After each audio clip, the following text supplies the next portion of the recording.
Greetings all. Hello there. Welcome to a very quiet episode of Wumbas in the Wild. Yeah. Well, autism aside, I've got the theme for this. I'm assuming weekly now, as that's how I'm planning on uploading it all.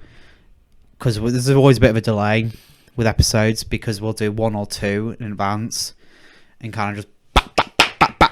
It's good to bulk them. Yeah, get a couple. Well, especially with Christmas coming up and tears and shit. So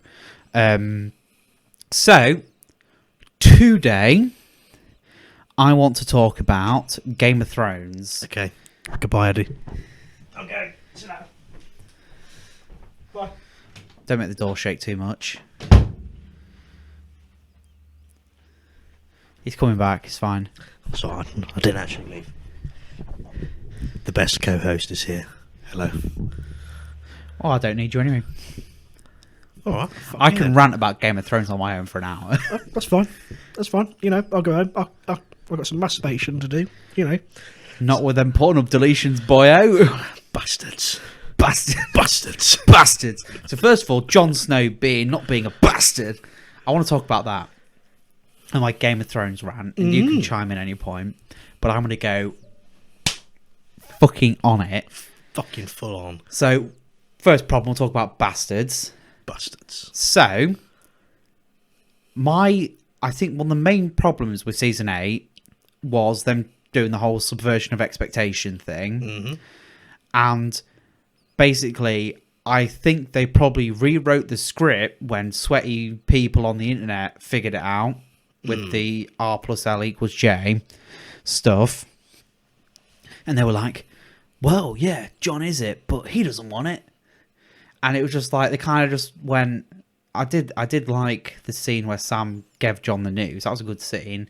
But then he kind of just like, after that, it just spread like shit. And then the fucking Varys being all like, I don't like Daenerys now. So John doesn't want to rule, so I'm going to put him in instead and try and like poison Daenerys. So first of all, we'll start with, apart from subversion and expectation, we'll start with smart characters being dumb as fuck. Mm-hmm. They did Tyrion dirty. Very dirty. They did him so dirty. The fucking amazing character that he was, Peter Dinklage, fucking carried that role so hard. And they basically just turned him to a fucking idiot after, like, what, season 6, 7? They turned him to a fucking moron. And even in the fucking script acknowledges that he's a fucking moron. Like, why would you write a character so good and then fuck him over like that? Like, why does he trust Cersei? He knows what she's like. And just because she has a baby, apparently, he's like, okay, we'll trust her. And he makes shit decisions. Oh, I know what. Army of the Dead's coming. Guy can raise the dead. Let's hide in a fucking crypt. Right, Battle of Winterfell. Why the fuck did they put the trebuchets in front of the line infantry? Why? Because they're idiots. If you've got an army that big, you can put the trebuchets behind and they can keep firing. I mean, that makes more The logical Dothraki sense. have no reason to go into it. And Tyrion said they couldn't take King's Landing because half the Dothraki got eliminated, even though apparently they all got eliminated for a start because they all fucking charged in there. And apparently they all died. But apparently you could just take King's Landing with a half strength Dothraki and a fucking dragon. But Tyrion's like, oh, you can't do that. And fucking, oh, if the bells ring mean they surrender. But then apparently the bells don't ring when they surrender because they rang when they went to fucking Battle of Blackwater. Oh, fuck me. And that is literally one character and like 2 plot points that I'm already fucking angry. I really liked the show. I really did. I was invested in it. I must admit, I mean, I don't really know anything about the books, so any base knowledge, any background knowledge I know is from watching like breakdowns of the episodes on YouTube and stuff like that. But I must admit, I didn't really know anything about the show. It was my dad that got me into it, which was a bit awkward watching the first episode with my dad, and there's titties all over the place. That happened. But, I ended up watching season 1 with my mum, and I was like, oh, shit. But Tyrion, I think, was one of my favourite characters. Yeah. And from being a sassy little... And that's one of the reasons I think they kept him round, because he was a favourite, but they couldn't write him in where he was still smart. So they had to make him dumb to keep him alive. This is the thing, is up till, I think, essentially up till he gets to meeting Daenerys for the first time, he's very smart in what he does. You know, he's very good in battle and planning shit.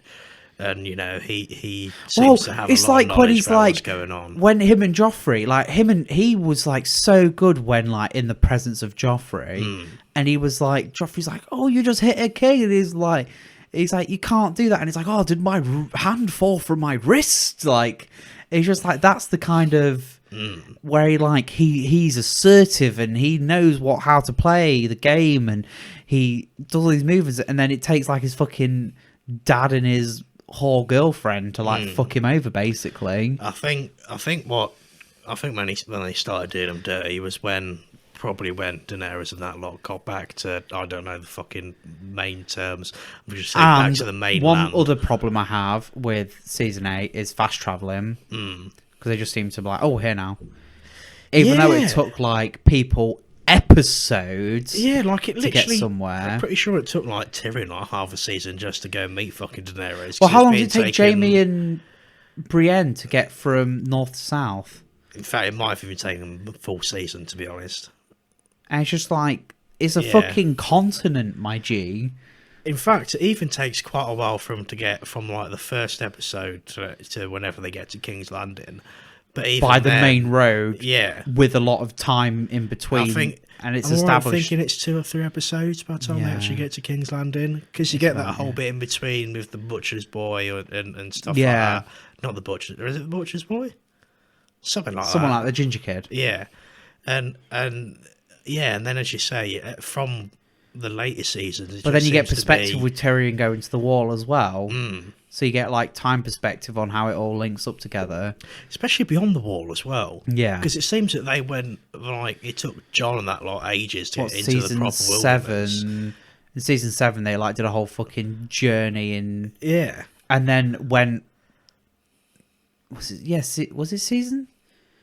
No, was it season 8? Yeah, it was... Sorry, no, I'm being an idiot. It's the end of season 7 where they... get the White Walker and take it down to King's Landing, isn't it? Because the end of season 7's when Vampire Dragon, which I won't even touch how the fuck they got the dragon out of the water, and they can one-shot a dragon, and also the fact they managed to fucking, how the fuck can they just a dragon, like, they shoot out the sky one episode with the fucking crossbows, but then another, like, when literally Drogon's going over the whole fucking city, they're like, guess we're all missing now. Yeah, there's a lot of inaccuracies in that show, I must admit. So, what were we on about? Tyrion, they did him dirty, did Varys dirty, because he was like, I'll serve you as long as you serve the people. And then he's like, Jon's Targaryen, he's a man, so that's all cool, right? I think Littlefinger had a really dissatisfying death as well. I think where it's part like, of it was satisfying, you thought you were playing us, but we played you. Yeah, I feel like played a bit better. They needed, like, a bigger setup and a payoff to that, because he was such, like, an integral character to forming Sansa. Also, the whole Sansa independence movement right at the end don't make any sense to me. But that's, like, least of my issues with season 8. Like, least. Bran the Broken, fuck off. Fan service, fuck off. Clegane Bowl can fuck off. Jon, my queen, fuck off. Dany going ape shit right at the end, like she just took a fucking ketamine pill. And was like, I'm going to burn the city now.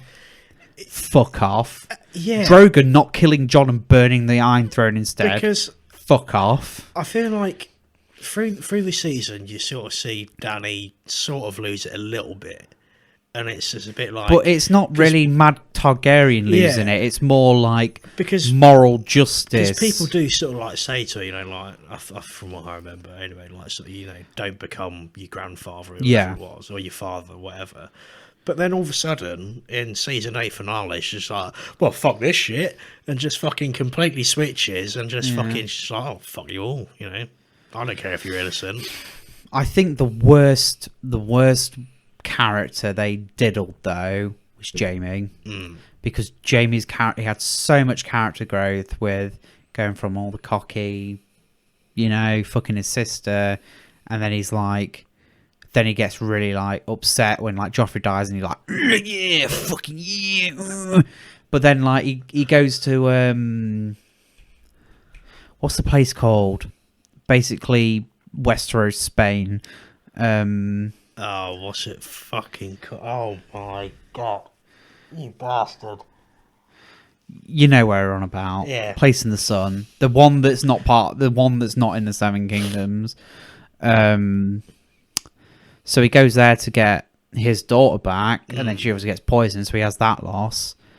And then he goes away to do Lannister army shit with the and then comes back and sees Cersei's blown up the church.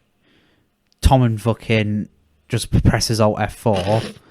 And then he's like, and then the whole revelation is that what lengths she will go to, like committing fucking mass murder. And then he kind of distances himself from her. When she says she's going to help Tyrion, and then doesn't, Jamie's like, well, I'm going to go and help. And that's like, that was a big step for him. For then him to go, they basically set him up as the Kingslayer. He's the one who killed the man. Like, he's misunderstood because they're like, well, you killed the king. And he's like, well, I killed the king because he was going to burn everyone. And now he's presented with someone who is his sister and who he's sworn to protect, but she's done the same acts as the Mad King. And yet the payoff they give him and Cersei is being buried in rubble. Yeah. Like, how... And the whole thing with Brienne, like, obviously, yeah, he might have just done it to Brienne out of pity or anything like that. But him going, I still love her. It's like, that was the setup for him to go and kill Cersei.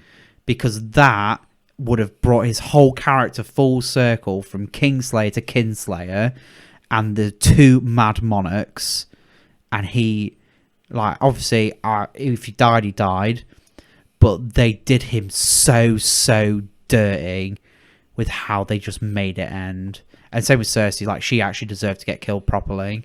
Like, it was so unsatisfying. More unsatisfying than Littlefinger by a fucking margin. Yeah, I think, to be honest, I think the whole Lannister family, to be honest, just got screwed. Yeah. After Tywin died, mate, that was when it went downhill. I think that was... I fucking loved... That was a good ending to Charles his Dance's little... Tywin. He is a phenomenal actor.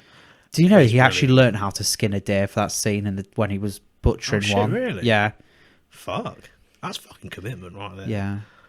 I think that's actually the first time you see him, isn't it? Yeah. And he's just like literally just there, his arm, don't mind me, just fucking skinning this deer. It's like, ooh. He actually learned how to do it, so he looked convincing while doing it. Shit.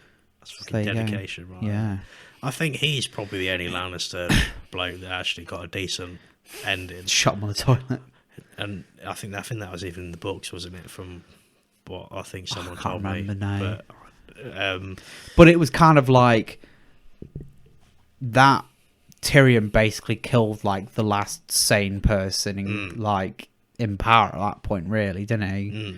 And that set the wheels in motion for Cersei and all that to take over. So it is an action with consequences, and it's part of the story, and you can understand the motives behind it, because Tyrion's like, well, you're fucking the one I actually love, and this, that, and the other. So it's a bit contrived. I'll give it that, but at the same time, it is. You can see the character doing it. Like, it is believable from a human standpoint. And that's probably one of the main problems with it as well, was the characters started making decisions that didn't line up with who they were. and that's like overarching. That is a big problem with the series, the last 2 series especially, is that it kind of went from what the character would do to what the story wants them to do, because I think they had an ending and just sort of wrote towards it, even though the ending was dog shit. Bran the Broken can still fuck off. How can a fucking dwarf man on trial fucking choose the next king? How does that work? Yeah, that doesn't even make sense, to be honest. And Jon going on fucking walkabouts up north for no fucking reason. Yeah, I mean, it's such Sounds independent movement's bollocks. You know, I wouldn't have minded if Jon had just said, you know, fuck it, I don't want to be king or whatever. I'd be fine with that, because we never really see him wanting, you know, like a powerful position. But then that's where more series would have helped, because then they would have like had this revelation, and then it would be, say something did happen to Dany or she went mental or something like that, and it slowly showed over time, but more and more people come to respect Jon and support Jon for legitimate reasons. Even if he's at the start, he's like, oh, I don't want to be king and all that. But then he sees what Dany's becoming and how she abuses her power or something like that. And he goes, well, I need to make a difference now. And the only way I can do that is from a position of power. And that they tried to so many. The thing with Game of Thrones is it was so big and the scale was so massive with all the plot points and how they all interlinked and who knew who and who had what relationship with who, and then they just boiled it down to 2 shorter seasons, and HBO would have given them the money to carry on, but D&D just wanted their fucking awards and then was like, well, we can't fucking do this anymore. Like, one of them had like, I'm pretty sure they had like, I think Dan, it is one of them. I don't think he has any writing credits beforehand. Shit. And I think it's Dave, the other one, and I'm pretty sure he has writing credits on Gemini Man and other shit films. God. Like, I think he has writing credits on Troy. Yeah, but people have a lot of problems with Troy. This is a hit with characters and all that, and you basically there is a point where they stopped getting George R.R. Martin to help, and that's when there is a noticeable decline, to be honest. And it's not just biased; it is a genuine fact. Like, as a consensus as a whole, people from what I believe said the show was going downhill at that point, and I don't know anybody who said they liked season 8. In all honesty, I've never met anyone who went, "Do you like season 8?" and they were like, "No, yeah, I did actually." Like, I knew someone, right, and her and her partner watched like seasons 1 to 7 in like a month because they were like on Now TV or something or watching it. Yeah. And then I was like, I was in the middle of watching season 8, and I was like, just don't watch season 8. Yeah. Like, oh no, we'll watch it. I'll watch it. And then they finally finished season 8, and they were like, "You're right." It's very disappointing when you spent 7 decent seasons. I mean, 7 was, it was tolerable. And, you've seen how these characters develop and all the different stories and how it's all finally starting to come together. And then season 8 just comes along and near enough just basically undoes everything it's done for 7 seasons. I know people were getting a bit pissy because, we've been waiting ages for Game of Thrones season 8. I feel it would have been better if they waited a little longer. I think it would have been better to see what Martin could come up with, because he hadn't even finished the books, had he? No, I think that's near enough what people were waiting for, and I think people just got sick and tired, so it's just like, let's just do our own thing. Yeah. Whereas I think if I think they knew where the story was going, but I think George R. R. Martin said himself that the content, there was like there was like good 13 odd seasons, but they missed out really key characters from the books. Obviously, it's an adaptation; you have your own creative liberties and stuff like that. But Lady Stoneheart, I think it is from the books, is I forgot what her name is. Ned Stark's wife, the mother. It's her basically, but like Lord of Lighted basically. So that's quite... They have, like, references to it. Mm. But, again, it's like they cut out chunks like that. But it can still work, like, because obviously it's their own world in the end of the day. But they basically just tried to speedrun an ending. I wouldn't even mind it if they did just a few episodes based on, like, how it's the White Walkers, isn't it? Yeah. Yeah, I don't know why I thought that was wrong. I wouldn't even mind if they did a few episodes of how they came to be properly and seeing the development of the like the original Lordy Night Lord King. bloke. Well, they saw like Bran the Builder and stuff like that, and that's what people initially thought Bran was. He like went back in time and then did all this sort of stuff. I remember seeing a theory that people thought he was gonna be the original Bran the Builder. Yeah. And then he'd carry on the lineage or whatever. I think it would have been interesting to see some more of that before we got into the conclusion. Yeah, because I think that and then they did Bran's character dirty by going Bran the Broken. He's like, why do you think I'm here? It's all a bit shit. I think, like you say, there's definitely a few more seasons worth of content there, but they decided not to do it near enough. Danny just kind of forgot about the Iron Fleet. Fucking hell. Right. So, Battle of Winterfell, I didn't like it. Full stop. Basically, every character had plot armor. Jon was fighting a zombie dragon. Arya shouldn't have killed the Night King. That came out of nowhere. That's bullshit. Because I think the whole... they just disregarded the whole Prince Who Was Promised thing. And it was just so... such a big thing to talk about, and fucking swords of fire and shit like that. And there's so much. Basically, they just tried to get rid of all the fantasy part of the fantasy. They were like, "Oh, this is fantasy," but for people who don't like fantasy, yeah. But I'm like, it doesn't matter what the genre is or the setting. It's the characters and the world that interest people. People aren't watching Game of Thrones going, "Oh, I like Game of Thrones, but I don't like them dragons and shit." Because the dragons are just like a plus. Yeah, everyone loves a dragon. Yeah. Who don't fucking love dragons? Let's be real. Dragon's gay, Phil.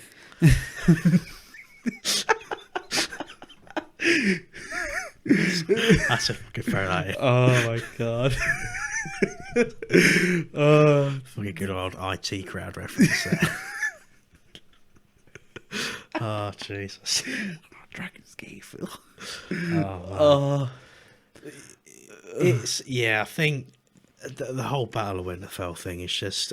It had the potential of being a really dark, Dothraki bullshit, Trebuchet bullshit. She couldn't light a match bullshit. Really dark again bullshit. I forgot what his fucking name is. Cuckold McGee. Theon? No, he's Cockless McGee. Oh. Old dude, Jorah. Oh, do you know what? I fucking really liked his character, and I think they did even him though dirty he was, as well. Even though he was a beta. Yeah. I still think he was a pretty good character. And I think, and then everyone's like, "My queen," and then turns like, "My queen." It's like, just because she's got tits, don't mean you have to get a stiffing. Well, shit happens. Just because you saw her tits, you got a bit horny. Well, I can't help it. That's what they put it there for. That's like classic season 1 Khal Drogo just pounding it. I think that's... Do you know what? I think the decline of fucking on Game of Thrones is where the directly show... proportional. Yeah, I think apparently, it went downhill. Apparently, he used to... Jason Momoa wore like a fucking pink flamingo kind of... Yeah, he used to put like a sock on, didn't he? Yeah. Or something like that on his cock, just to so it weren't so fucking serious, essentially. I'd have liked to have seen that. I wonder though if he fucking stood to attention at any point doing that. Oh man, do you know what? I'd love it if they included that into part of the Dothraki nature. It's part of their mating ritual to have it's a sock with a flamingo head on it. Yeah, every fucking part of the mating ritual seems to fucking flap it about and all sorts. I don't know. I'll tell you what, the one thing, the Arya Gendry thing made me feel utterly disturbed because she still looks like she's like a 13-year-old girl. Yeah, she's a bit of a geezer bird as well, isn't she? Yeah. I mean, she's somewhat attractive, but not that attractive. She's like the sort of person. It's a bit of a challenge wank, really. Do him in a pinch. Oh man, yeah. Do you know what? I actually completely forgot all about that. About that little storyline until you said that. Oh yeah, yeah. I think that kind of ruined I it. mean, the one thing I did like about Battle of Winterfell was Arya sneaking about. That was like tense. But then yeah, her killing the Night King can fuck right off. Like none of the guards, she leaped fucking years across. She covered that in 12 parsecs kind of shit. Oh man, I think the Battle of the Bastards showed how to do it properly. Oh yeah. Like if they'd have done it more like that, even if they, do you know what? Even if they did the Battle of Winterfell into 2 parts, yeah, maybe, and actually had consequences for characters because Yeah. kind of like it kind of went, well, that happened. Never mind. and like you said, Still managed to take King's Landing with half the Dothraki. It's like you've got the Dothraki, which is supposed to be these like essentially fearless warriors, and they basically just fucking send them out to their deaths. I would have just kept them for the inside the walls, for just in case a fucking, God forbid, the White Walkers got in, which It would be more if they got to the gates kind of thing, and then you just like just fucking send the sally bad boys out. Yeah, it could Break have been a done path better. out, yeah. I think if I'd have done it as a 2-part, I think I would have done and like the fact that like you saw Brienne getting swarmed, you saw Jaime Yeah. getting swarmed, it would have been better. you to saw have, Thorin getting swarmed. Yeah. Like it was just like so many. and I think the fact that it kept chopping and changing between scenes as well. I'd have much rather have spent more time on like the battle outside, and then the ending of that episode being like they're breaking into Winterfell. And then the second episode, that's Problem when is, we get, I think that probably not a great idea because then it's like you have like a 2-hour battle then plus, and I feel like that drag. You'd need something in the middle. Maybe like they repel a first wave, and then it's kind of like the vanguard force, and then the rest show up afterwards, kind of thing, probably. But yeah, it's just the whole Crips thing, the fact that like no one of significance basically died apart from Jorah, basically, and Theon. Okay, I think Theon had a bit of a sad death. they did him as well. dirty as well. I think he had a real big redemption arc actually, didn't he? Yeah. Because he was a fucking right bell end. Then the whole fucking Reek thing, you know, he's cockless, and then he ends up like saving Sansa, and then essentially they just fucking just like, yeah, fuck it, just kill the bastard. And I think it was a bit sad. I think he could have had a bit of a better death. And they also did Night King dirty. Like, this global threat, yeah, it's done by a fucking small girl with a knife. We've literally seen him, like... I tell you what would have been fucking hilarious, if Arya jumped through with the dagger, he just grabbed her by the neck and just cracked it instantly. I must admit, that would have been good. That would have been, like, I would have enjoyed that more, because then it'd be like, it was like a last-ditch effort, and then, yeah, he might have killed Bran, but then it's kind of like Jon has now been like, oh, I've been fucking around with a dragon for fucking ages, now 2 of my siblings are dead, well, cousins and then are dead. Have him deal with the consequences of that, I think would have been interesting. Yeah. What wasn't the whole big thing as well, like, oh, what if the White Walkers get to King's Landing? Yeah. I think that was a wasted opportunity there. I reckon they should have to drove them back. Yeah, they would have lost Winterfell and just been like, because that would have been. I think the White Walker should have literally been like the last season would have been like, okay, King's Landing, we're all in order now. Now we have to fight the fucking apocalyptic scale of the White Walkers. I don't know if it'd work, but in my head, I've got an idea.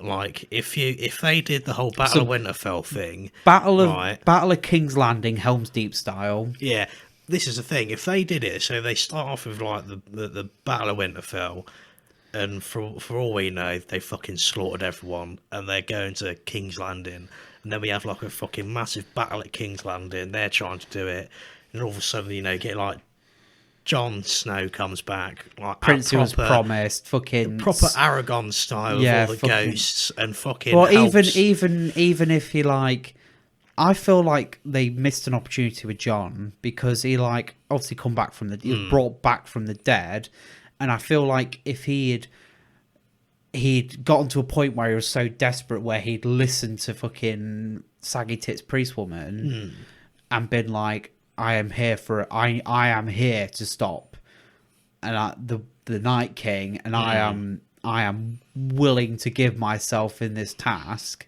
and then he like becomes fucking Zuko Firebender kind of shit. Actually, I want to talk. I think one day we need to talk about Avatar.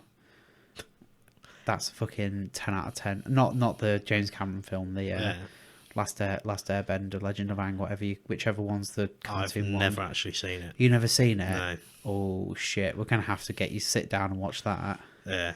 Back to front. It's good. It's really good.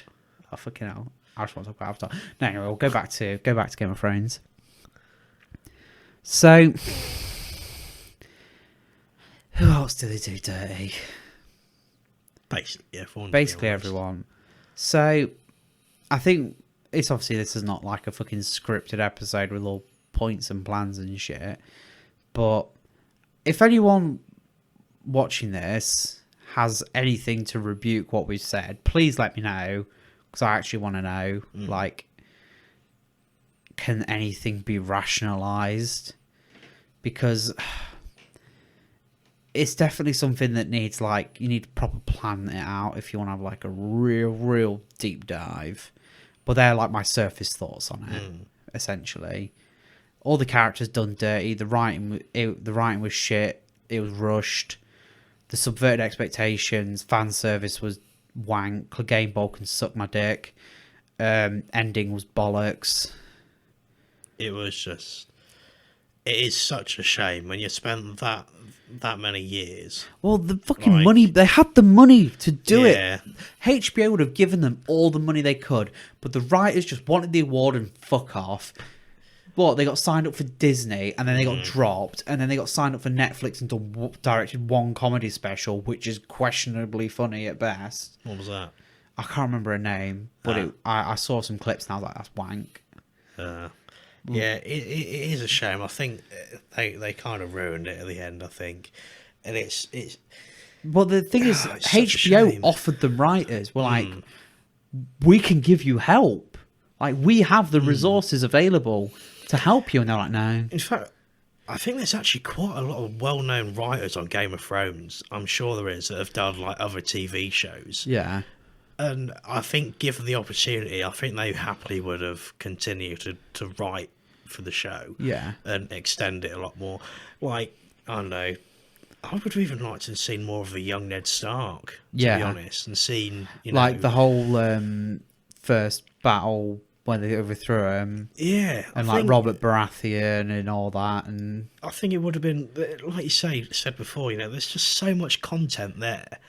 I think sometimes, though, with a show that's based in, like, let's call Game of Thrones present day, I think part of is, like, you only get the information from the perspectives of the people that were there and the stories that were told. And I feel like sometimes if you have a series, then you have everything explained and all this, that, and the other, and it kind of, like, ruins your perspective on something because it's like, you're oversaturated with information on everything that's happened in that universe.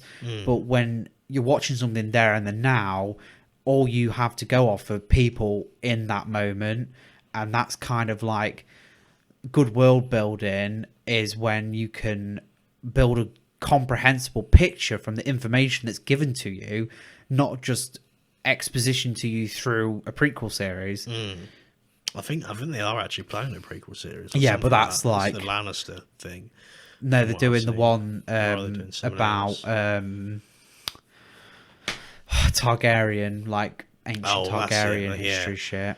So it might be interesting to see but if that's they can like pull that off. Old shit. Yeah, I think it might breathe a bit of new life into it. I think, and it might get, especially with new writers. Yeah, I think if new writers and stuff like that, they might be able to pick up the franchise again, I think, and a bit like Lord of the Rings, I guess, with them doing the Lord of the Rings series that they're doing. Is that even still happening? Yeah, still happening from what Just I know. heard nothing on it. That's why. Yeah, I think there's some casting announcements and stuff like that from a few months back, but it'd be interesting to see. Hopefully they don't do a fucking Game of Thrones with that and just Or a ruin Hobbit. it. Or a Hobbit, yeah.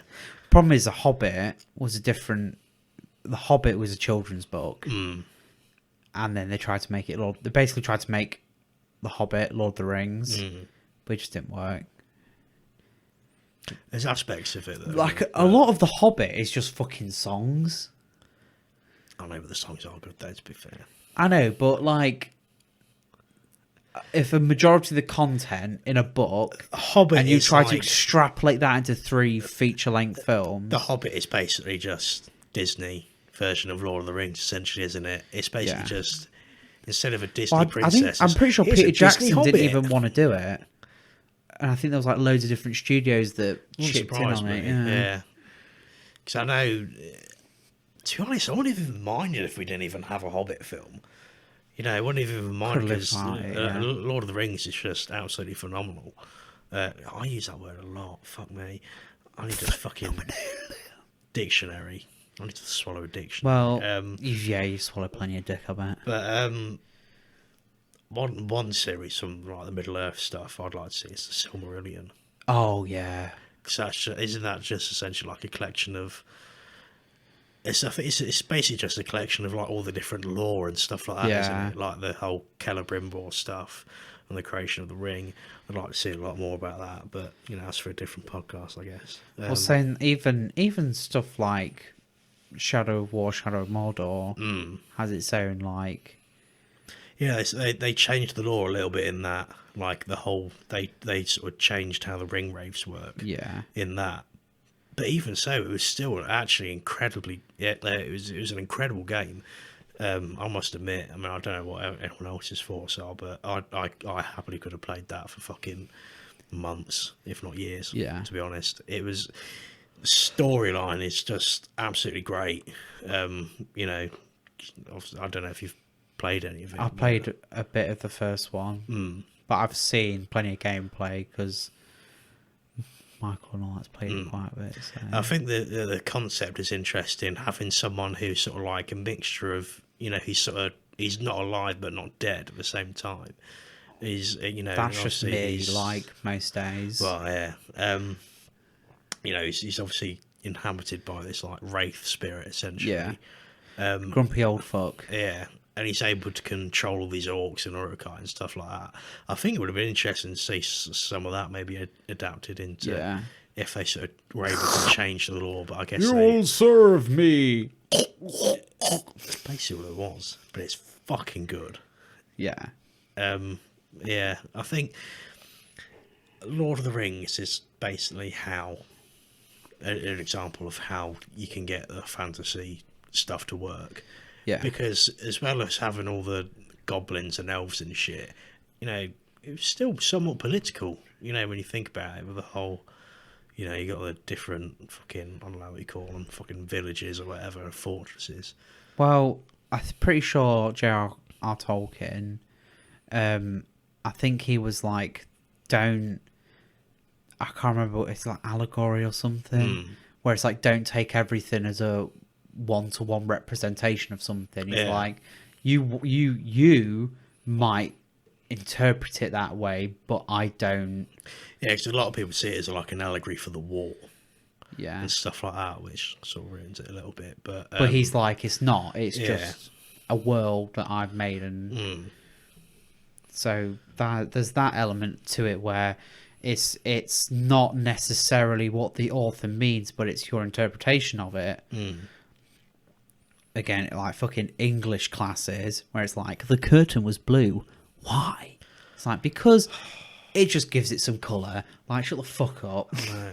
Why does it matter she was wearing a red dress? Because she wanted to wear a red dress. Because she was a raging slut. She saw it. She was like, I like that red dress, and I like to suck dick. So I'm going to wear the red dress, and I'm going to suck dick. Why wouldn't she wear any knickers? because she wants to get fucked. Exactly. Simple as that.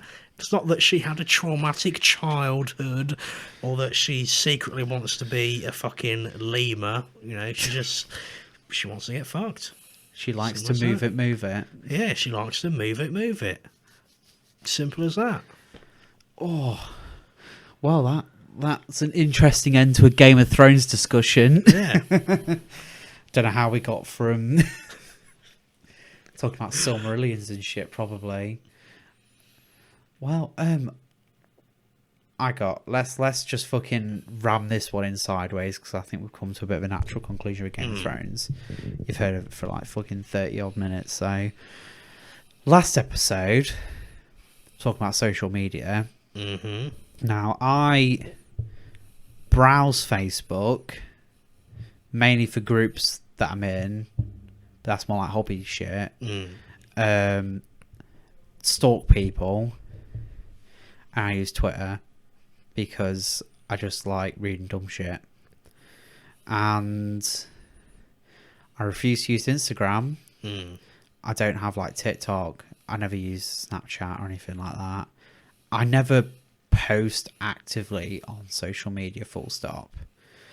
The platform I use mainly is obviously like YouTube and Twitch.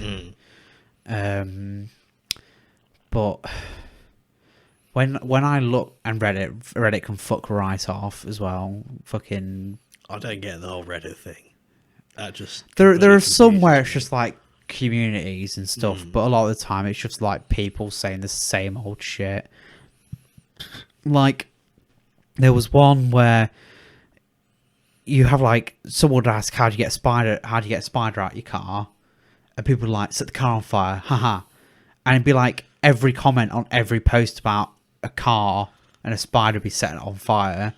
Fuck. And it's basically, well, the thing is, like, Reddit is the same like Instagram, Facebook. It's just a way of farming positive interaction.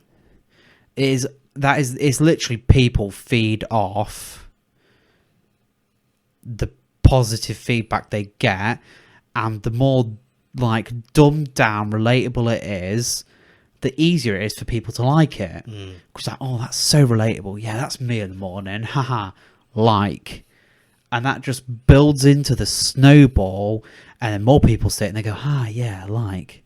And next thing you know, this person's got millions of followers off fucking nothing. Like everyday observations. It's like, that's one problem. I don't like some comedians, because it's basically just like they take this everyday thing and then go, isn't that funny? And everyone's like, haha, yeah, it is. But it's like they don't add anything interesting to it. It's just because they kind of they just fill in a social status quo that it's just like, it's just accepted, and it's like, oh yeah, that's funny, yeah, whatever. And it's just so generic and bland that it's not going to offend anyone, so it's fine for mainstream. It's like the whole fucking taking pictures of food thing. I don't get it. Like, if you get it for advertising, that's fine. Yeah. But if you're like, here's a spag bowl. Yeah. Nobody gives a shit. The other day, I'm not gonna lie, I've recently started getting into cooking and baking and stuff. And I made these fucking amazing chocolate pots, and I was gonna put a picture on just so you know, I'm getting out there, you know, I'm learning some stuff. Yeah. But I'm not one of these sorts of people that goes to a restaurant and takes a photo of every plate of food, and that sits there and takes a photo of everyone's plate of food. It's like, wow, guys, we can't actually eat our meals until I have a photo and 6,000 likes. I'm like, fuck off. In my family, I'm hungry. By the time someone gets a phone out, someone's probably already eaten the meal. Yeah. It's because it's like dog eat dog. Like, if one person gets the meal before anyone else, their meal's probably eaten by the time someone else's comes. Before the Big Bang. Exactly, before the Big Bang finished the burger. Oh dear. But I don't get it. And I'm pretty sure there's a picture of me somewhere out there of someone taking a picture of their food and then just me in the background just showing general disgust. It's just, I don't get it. And like I say, if you're at home and you've made a load of fucking baked goods, you know, by all means, if it's something out of the ordinary, and you're like, look, I've tried something new, Yeah. Here you go, and it's like, oh, well done. But it's like, that's something you've made out of the ordinary. But if you bake all the time, then I probably would be like, oh, no one fucking cares now. So, like you say, unless it's like advertising, like, Here's my tea. It's like, I don't give a shit. I don't give a fuck. But I don't really post anyway, so... I mean, I mainly just post bullshit, to be honest. Yeah, I post photos and then obscure references. It's like I say to Fed quite a lot. I think Facebook has just sort of lost its meaning entirely. It was originally meant for people it's to... It's just block text of people ranting. Yeah, it's the only reason... I'm guilty of that. The only reason I keep it is for Messenger, because it's a lot of a way to easily contact people, and that I can stalk people. Because I'm just curious sometimes. So I'm like, yeah, let's go see how they're doing. Just, okay. They're married? Okay. Well, that's it. That's all I need from people. But it's just become this hatred as well. Social media is just so full of hatred. Everything's just so divisive. Like, if you don't like my opinion, I don't like you. It's like, why can't we all be our own people? Yeah. It rustles my gym jams. It does. Yeah, I mean, it's like my opinion's different to yours, but we can still get on. Exactly. Just because we don't agree on politics or economic structures. But if you're into communism, then you're probably a fucking idiot. So probably not a good idea to be associated with you. I know someone. He's a complete fucktard. Disagrees with everything I think about politics. He's a fucking idiot. But I'll still have a drink with him. Yeah. I'll still tell him to his face, he's a fucking idiot for thinking that. But that's it's like, you just got to be open about this thing, where it's like, well, I think that's wrong. Yeah. Or if it is such a problem to you, don't bring it up. Yeah. If it's so divisive for you if they think this, then it's a problem. Just don't bring it up, and it'll never be a fucking problem. It is stupid. If you start posting it on Facebook, ranting, calling them fucking idiots, they're going to respond because they're feeling personally attacked. This is the thing. This is what I say to a lot of people when they see something on Facebook and they respond. They'll put comments on. The classic example is my mum. She sees something on Facebook, she disagrees with it, and she gets into this Facebook war of just these two people. I'm like, Mum, what's the point? I'm like, at the end of the day, does it really affect your life that much? Oh, but I just disagree with it. Yeah, but by all means disagree. If you want to put your point out there, put your point out there. But there's a way of doing it without starting a Facebook war. I recently heard something to do with like how people argue on social media, and it was basically the point they're making is that you will never win an argument on social media, and the reason for that is the more you put your point across and the more you start sharing, like, oh, here's a link to this and here's a link to this, the other person feels like they're starting to win because the other person's putting out all this information. And they're like, oh, yeah, I'm winning now because, they're flustering. So then they start putting all this information out. The other person's like, oh, I'm winning. You get this snowball effect, and it's just stupid. It's another thing is that I heard it today, actually. Or was it yesterday? It might have been yesterday. And that a lot of arguments on social media, it won't take long before, like, Hitler and the Nazis are introduced into the argument. Yeah, and it is everything. For some reason, especially in Western politics, I can't really comment on everywhere else. But it seems to be like people are like, oh, you're a fucking Nazi if you disagree with immigration. Yeah, and it's like there is a very thick line in between genocide and not liking illegal immigrants. Yeah. Because I think a lot of people, I'm not gonna put across a certain point for one or the other. But it's like, basically, the right go, oh, fucking liberal snowflakes, and the left go, oh, fucking Nazis. And it's like, why do you need to... I think half the problem is they're putting labels on people, going, you're in this group, you're in this group. So basically what they do is they put them in a box and then go, they dehumanize the people in the box, so it's okay to make fun of them. And it's like... punching a person's bad, and punching a Nazi's fine. because Nazi is not a person or a communist is not a person. And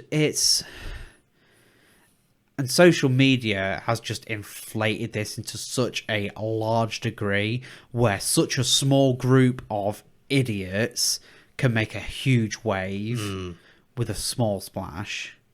And it's just so disheartening to see that we, in this modern age of everything could be on hand, the internet, information so freely available, and we live in this more open and carefree world, really, because it's like, at the end of the day, as long as you have a right to your basic needs in the Western world at the very least, and obviously other countries around the world, but it is probably generally seen as like democracy, this, that, and the other, and it is a very Western ideal that's been sort of branched out because it did originate in Greece, for example. And it's obviously not good to push culture onto people, but the idea of it is to make sure that it's a fair world for all. And people are just wanting to kind of cut off a certain group because they don't like them. And it's like, if you give governments or anyone the power to cut off groups that they disagree with, you will eventually find yourself on the other side of that fence. And I think people don't realise that's how it works, because people don't look at history and learn a lesson. They just see an example and extrapolate it into something that it's not. Like people saying Trump supporters are Nazis. Well, it's like, no, they might be nationalists, they might be patriots, but obviously there are elements of it. But communism's killed just as many people as bloody Nazism has. Yeah. So directly or indirectly. And here's a fucking argument that pisses me off. People saying, if you're like, well, communism like has directly killed all these people, like through the methods like secret polices and famines and stuff like that. Like, well, how many's capitalism killed? And it's not, you can't compare them fairly, because capitalism is just an economic ideal, but communism is directly associated with dictatorships and single party states that have systematically killed off portions that disagree with them. But obviously it does, shady stuff does happen in democratic capitalist countries, but not to the extent where whole communities are being killed off in the modern day, at least. And it's just, they're not really fair to compare. Capitalism isn't perfect, but it's the best we got at the end of the day, because it's shown that it doesn't work. And until robots can do everything for us and we have solid population control, the world's not going to be perfect. I think it's about time people sort of learn that, to be honest, that, you know what I mean? But no one's perfect at the end of the day. But... And dragging up stuff from centuries ago, even 100 years ago, isn't fair on the people in the current day, because people alive have nothing to do with it, and they're living from consequences from back then as well. It just happens to be there in a different circumstance. I don't get it why people are like, everyone should be equal, but at the same time go, but because you're this person, you're bad. And it's like, nobody can help their birth, nobody can help how they're born, where they're born, and it's like, our duty as a human race is to ensure that the rest of the human race gets the same opportunity that everyone else does. That's the ideal. Equal opportunity for all, equal rights for all. And that is the base we should go for, not ostracizing certain groups, because that is defeating the purpose of the objective. That's my rant. Yeah, I mean, you know what I mean? I grew up, being taught, everyone's equal at the end of the day. I don't give a shit what colour you are, what gender you are, what culture, anything. I think, at the end of the day, you know, I can speak from personal experience. You know, the last year, life is short at the end of the day. I think it's about time people started to realise that, and that, you know, just fucking enjoy life is what I'm going to say. But I think the more we just accept that, you know what, people are different, cultures are different. Yes, as you say, you know, things happened in the past, and but like I say, it was 100 years ago. Things were different then. We weren't living back then, so we don't know 100% what it was like. You can't judge historical figures on modern day morals. Like, Churchill was pretty racist, but he was against fascism. You can't call him a Nazi because he literally fought Nazis. You call him a racist, yeah, but that was the attitude of every white person in that time. And this thing is, he's a product of his time. Yeah, it's a product of his time. People are products of their times, and that's why I think people misunderstand old people sometimes, because yeah, they have these attitudes, but it's been ingrained into them from birth. Like, their parents were like this, and it's not like they can't change, but everything's changed so quick. Social reforms took hundreds of years in the past, but we're going on like 2 years, 10 years, 20 years, and just fucking speed running social reforms. And I think, especially what you say with, like, you know, the old people, the older generation, you know, they've grown up with a certain mindset, and I think you see that in the younger mindset now. You know, they're the ones that are more accepting of the different generations. The old people will eventually die. and this is the thing, you know, obviously people are starting to become a bit more accepting of everything these days. I know older people who were a bit like, fucking hell, gay people, what's happening here? Now they're just like, oh, don't really give a shit. But they laugh at stuff like safe spaces and all that. It's like, well, I need a fucking safe space to keep me from all your bollocks. Yeah, it's just, I think until we have the proper means of just learning everything, then I don't think people. It's not. I think people misunderstand.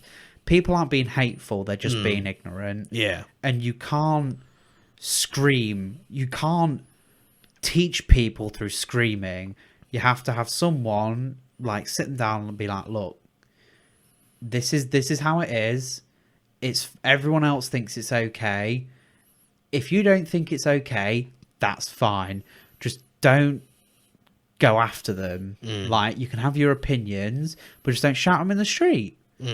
Like, what was it? I think it was like Ramesh Ranganathan was like, oh, I don't give a shit about old people being a bit racist. I'll give them the old bobblehead kind of shit. Exactly, and that's the sort of people I like. You know what I mean? Don't get me wrong. I know there is a big problem with like racism and stuff out there, but like Ramesh, you know, he knows it's out there. You have to accept it. You just have to accept it. You know what I mean? Especially from like he says, from the older generation, because it's what they grew up with. And I think until people accept that, it's you know what I mean? We're just going to go in circles forever, I think. Yeah, and it's the lessons of the people who come after them that they've learned to currently put in this understanding that people should be treated better. And it's like they're just the wrong side of history, if that makes sense. They're on the wrong side of the generational gap. There was a point in the middle between old people and now where the tables turned and they're just on the wrong side. And it is unfortunate, but it will get to a point where they will die and the world will be normal. You can't expect everything to change in a lifetime. The human race has been around for thousands of years. Like, get some perspective on the scale of things. Like, fucking, we went from democracies in ancient Greece to fucking monarchies for centuries. Like, shit changes, but changes over time, and we've only got a certain amount of time. But the world has got fucking millions and billions of years. Obviously, we won't be there for all of it, but at the same time, things will be different in 100 years, but we'll be fucking dead. It's just, people don't see that there's a grand scheme of things. The only thing you can do is to make as much positive change as you can for the people around you, because not everyone can have global impact, because if everyone did, then there'll be no one with global impact. And I think people just have to understand there's only so much a single person can do, but then they're like, oh, but look at this person. I'm like, yeah, but that's one person out of 7+ billion. And it's like, I think people don't understand the scope of time and the population and stuff. And it's like, there's only so much you can say that makes a difference. I just hope that eventually we do get to a point where we don't have to have these kinds of conversations and everyone just accepts everyone for who they are. But then there'll always be another little box to put people in. It's like, oh, have you got the chip? Oh, you've not got the chip, have you? Ooh. It's a classic example, I guess, is the whole COVID thing now. You know, you got the people that just, they want to live normally, but then you got the people that just are afraid to do anything. It's like, oh, we need all these restrictions, you know, we need the vaccine, all. And I'm just like, I don't give a fuck. I just want to live my life. So the problem is with COVID is that obviously I don't want anyone to die from it. I don't want any of this, that, or the other. But you have ruined the economy for decades. People have got their lives ruined by this for less than 1% fatality. The numbers just don't add up. I think a lot of deaths aren't, they're not directly from COVID, but they're caused from the problems that if COVID somebody dies in a has hospital caused. bed with fucking pneumonia and then catches COVID, it's down as a COVID death. I think a lot more people have died as a result. Like, you know, there's Not been being a lot fucking of seen by doctors. yeah, Suicides. That's been a big one this year. You know what I mean? I think a lot is said for that. That the fact that there's not a lot of help out there, and there needs to be more. It is. But it's stupid. like, obviously, not saying this maliciously or anything, but you can't expect the entire population of a country to stand still for the benefit of people who are on the last legs. This is the thing. It's like, what? I'm gonna sound like a proper fucking totalitarian here, but why should everyone from below, like, say 70 downwards, get fucked for the rest of their lives? This is the thing. For people who are basically, and I know a few. it's old like care people homes. Like, most of the deaths are in care homes and shit, aren't they? And it's like, they're fucked if they're in a care home. And this is the thing. I know a few old people. They're basically like, look, you know, I mean, you're fucking. You're guaranteed to get ill the older you get. You know, you can be as fit as a fiddle, but at the end of the day, you know, you ain't got long left. And it is, I think it's ruining it for a lot of us. It's affected us a lot, you know. And to be honest, I think COVID has affected the younger generation a lot more because of it, because of the whole restrictions and stuff like that.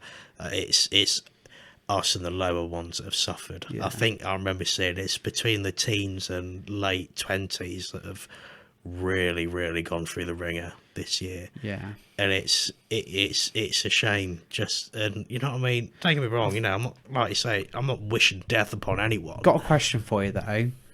How much do you think the government got pressured by media to put in these kinds of restrictions?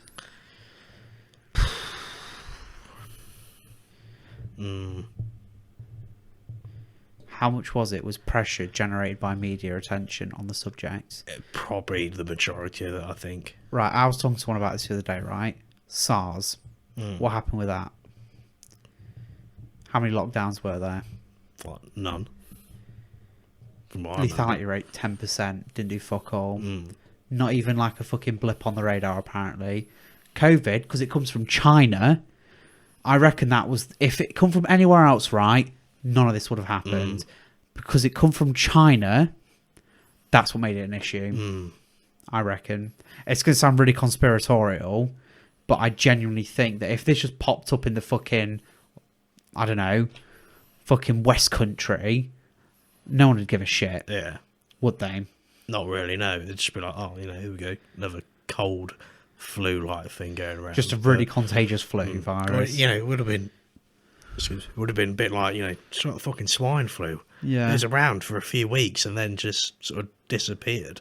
You know, no one's mentioned it since, or like fucking mad cow disease and shit like that. But it's like fucking testing centres and lockdowns. It feels like we're in some kind of fucking dystopian future for something with a... Let me emphasise this.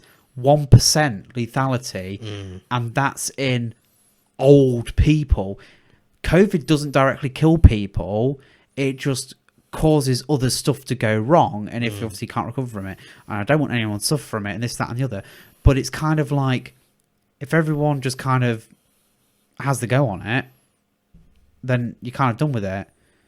Like, how many does, like, without trying to sound like a fucking Facebook nut, like, how many is it fucking, what's the lethality rate of a flu in old people? Let's just narrow it down to the age range it actually affects, and then look at the numbers there, because they're skewing the statistics to make it look like it's the Black Death. Honestly, the Black Death would have got less fucking media attention probably, and fucking this would. It's because of social media. It's become a problem, and I wear my mask. I do this. I do that. I wash my hands. Blah de blah. We don't make a fucking difference. It don't stop the spread. It's just like, it's like, I don't know. I don't agree with it and all that. You know, I know it is out there. Don't get me wrong. I know people have had it. You know, they've all been affected differently. I will say though, people that kick off in shops at people like, can you just put a mask on, mate? People that scream and shout about it at customer service, like service employees, they can fucking do one, because they're just doing the job. Like, the government's put this in place. If you want to scream at someone, scream at fucking Parliament. This is the thing. They're the ones making the decisions. They're the one putting all this shady shit in. If you don't like it, just don't go out. Or you pay the money and you just get. But at the same time, it's like, we're meant to be in a free democratic society. So how come we are being restricted as a society for something that, in the grand scheme of things, we'll look back and go, a bit of an overreaction? It's funny. I have a conversation with my family quite a lot. You know, we often say, like, I wonder how long it'll be before we stop wearing masks, or will it just be will wearing masks just end up being the norm? Essentially like it is in China. Yeah. But the reason they mainly did it was smog, toxic air. Yeah, they used to do it mainly for the air pollution and during the cold season. Yeah. Whereas now it's just fucking 24/7. Especially in places, you know, over I think it might bring in a thing of, if you've got a cold or anything like that, you might.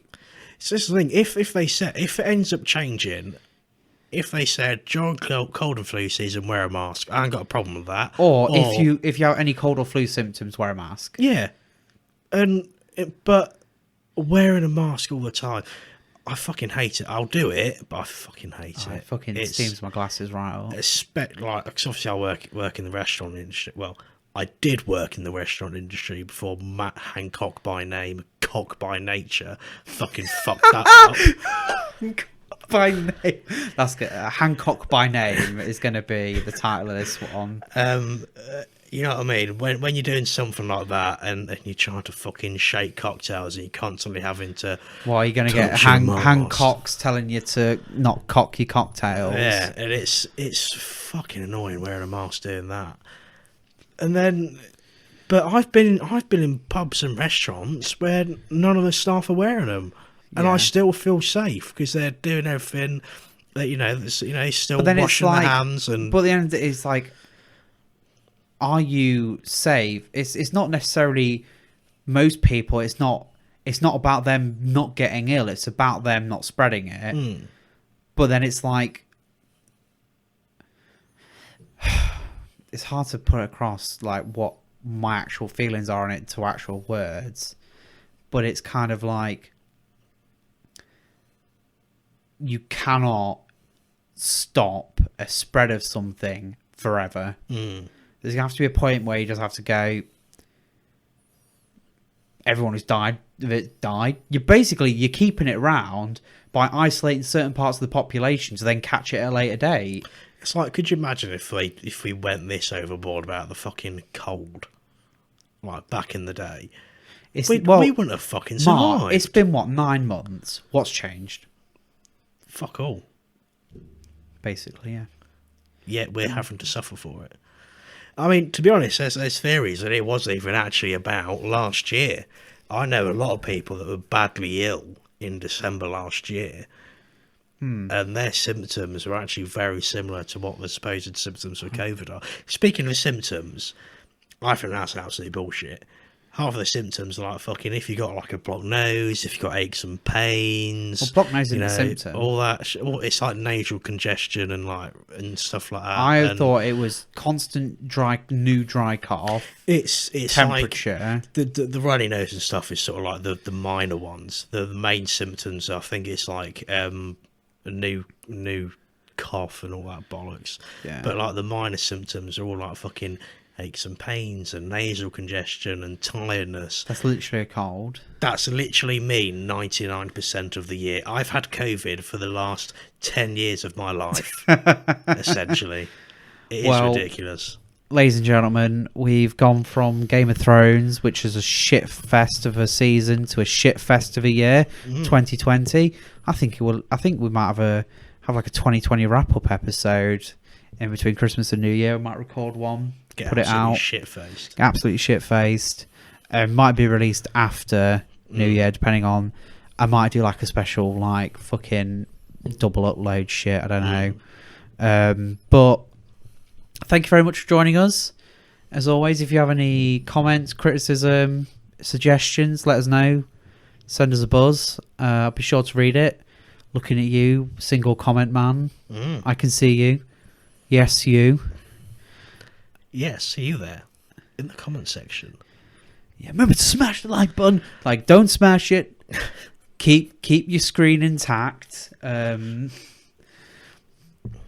parting words for us? No, I think that's about it, really. Just I don't know when this will be released, but we're releasing this the week before Christmas. So if we don't see you before then, Merry Christmas, everybody, and a Happy New Year. Yeah, Merry Christmas, Happy New Year. If I don't speak to you then. Happy Hanukkah, Feliz Navidad, Meliki Mocha, all that stuff. Hope you have a good holiday, people. That's about it from me. Ciao, ciao. Bye.